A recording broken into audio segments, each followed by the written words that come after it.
Hi guys, so I chose Hirakawa and Grand's functional perspective on group decision making for my research project. So I'm focusing on the things that disrupt or hinder progress towards group decision making and the things that help the progress towards decision making. So in order for a high quality decision to be made, certain communication traits have to be present in order to ensure that the group stays on track and that they make productive progress. So one communication trait that helps the decision-making process go smoothly is argumentativeness. So based on the book, The Fundamentals of Small Group Communication, written by Scott A. Myers and Carolyn M. Anderson and published in 2008, which Cliff lent me. Thank you, Cliff, helped a lot. They describe argumentativeness comprises an individual's ability to defend his position on a controversial issue while simultaneously attempting to refute another person's position on the same issue.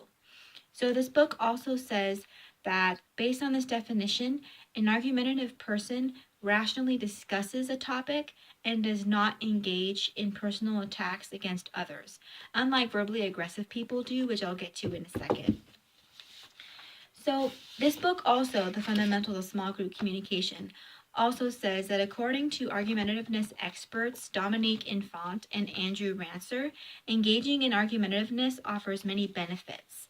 When people argue, they learn more, they become less egocentric, they realize how others think and why, which is really important, and they become aware of information previously unknown to them. So the second trait that I would like to talk to you guys about that would help if every group member had so that the group decision-making process would go smoothly is extroversion. According to the article, The Role of Expertise and Expressiveness in Decision-Making Groups, written by David Dryden Henningsen and Mary Lynn Miller Henningsen, and included in the Communication Quarterly and published in 2015, defines extroversion as a personality trait associated with outgoingness, talkativeness, and assertiveness. This article also says that extroverted group members are presumed to be more likely to contribute to the group discussion. So those are a couple traits that help the group decision-making process. Now I want to talk to you guys about some traits that hinder group decision-making. So the first trait I'll talk to you guys about is verbal aggressiveness. According to the article Communication Traits and Leadership Emergence, examining the impact of argumentativeness, communication apprehension, and verbal aggressiveness in work groups, written by M. Sean Lamone and Betty H. LaFrance, included in the Southern Communication Journal and published in 2005, describes verbal aggressiveness as a trait that prompts individuals to attack the self-concepts of others.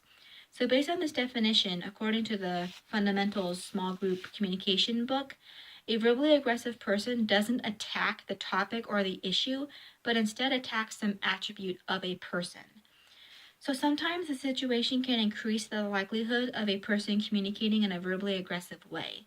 For example, when the topic is of particular interest to someone and the impact or consequence of winning the discussion is high, a person may more likely resort to using a verbally aggressive message. Other times, especially when they are reciprocating a verbally aggressive message to a prior hurtful message, people believe the use of verbal aggression is justified. But in fact, research, according to the Fundamentals of Small Group Communication, research shows that responding to one verbally aggressive message with another makes the situation worse, not better. So verbal aggressiveness is a destructive trait with negative outcomes and should be avoided if a high-quality decision is to be made and if the group is to function at all. The second trait that I would like to talk to you guys about that hinders group decision-making or the process of it is communication apprehension. Communication apprehension describes an individual's level of fear or anxiety associated with either real or anticipated communication with another person or persons. That's this book's definition of that. So normally a person ranks either high, moderate, or low in communication apprehension. A person who is high in communication apprehension almost always feels apprehensive about communicating with other people, whereas a person who is low in communication apprehension hardly ever feels apprehensive about communicating with other people. A person who is moderate in communication apprehension falls somewhere in between, being very fearful and not being fearful at all, and tends to be more flexible in dealing with communication apprehension on a daily basis. So according to James McCroskey, communication apprehension can occur in 4 forms: trait, context-based, audience-based, and situational. So trait apprehension refers to a relatively enduring level of apprehension across a variety of situations. People high in trait communication apprehension feel anxious about communicating across all situations, while a person low in trait communication apprehension will feel comfortable in most situations and not experience much discomfort or anxiety.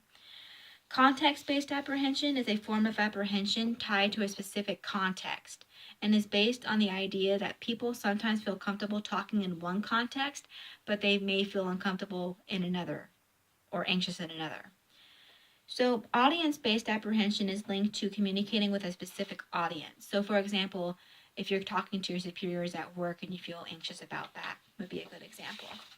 Situational apprehension occurs when a person is communicating with a given person in a particular situation. So say for example, your group was assigned a group assignment to do. Everyone did it, but you couldn't get around to it for whatever reason. You may feel apprehensive in telling your group members that you didn't get a chance to do it, so you might feel anxious about that. And all those types of apprehension I got from this book right here. So I chose this theory because these traits are not only guidelines on how to effectively communicate in groups, but also one-on-one. So either in groups or one-on-one. This theory resonated with me because I love people, and being able to effectively communicate with them means a lot to me. So communicating effectively does not come easily to most people, and in fact, it can be very challenging. Based on my research, employing the good communication traits such as argumentativeness and avoiding the negative communication traits like verbal aggressiveness will help you become a better communicator. So yeah, I hope that you guys learned a lot from that, and I look forward to hearing your guys' videos, and I look forward to see you guys on the discussion board. Thanks for listening, guys.